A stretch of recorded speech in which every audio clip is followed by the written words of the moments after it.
Robert Nielsen was drafted in 1961. He spent 2 years in the Army just before the Vietnam War.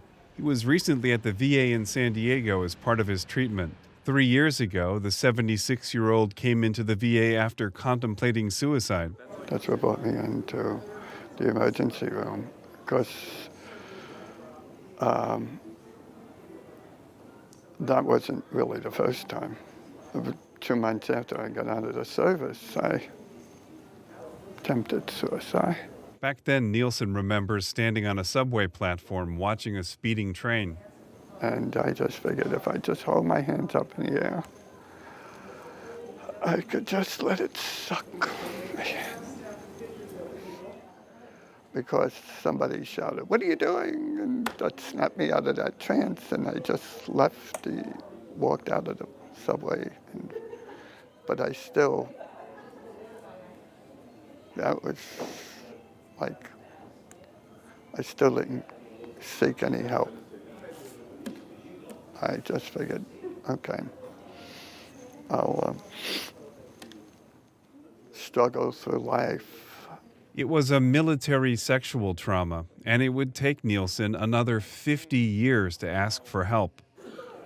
And the guilt was because I wasn't strong enough to overpower the person. Plus, it was a high-ranking person. All sorts of service-related issues can lay dormant, only to crop up later in life, says Ron Stark. Stark founded Moving to Zero in San Diego, where he counsels fellow veterans who have contemplated suicide. More than a few of them are elderly.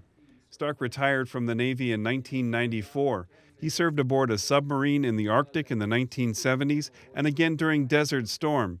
Not a bad career, but Stark says for some older veterans, no accomplishment is ever enough. We have things about stolen valor, and nobody wants to misrepresent themselves that it would be. So I'm a Vietnam-era sailor.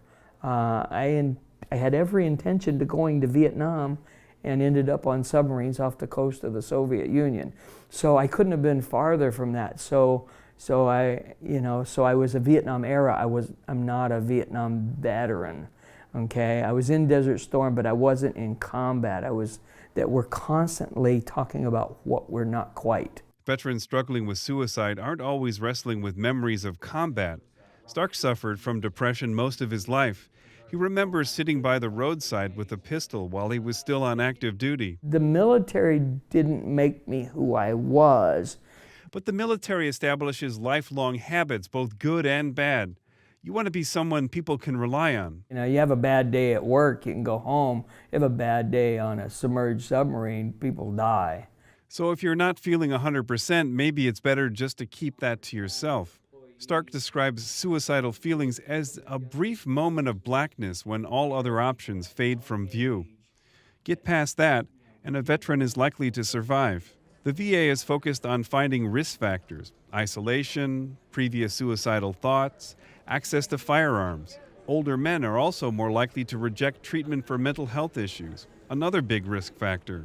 Colin Depp, a psychologist at the VA in San Diego, says the problem is researchers don't know, among the people who have those risk factors, who will actually attempt suicide. We're not very far ahead in terms of understanding who's out there who's really likely to take their lives in the next hours, days, months. In one VA program, Robert Nielsen, the vet who was 73 before he sought treatment for himself, is now writing letters of encouragement to fellow veterans who are just beginning treatment.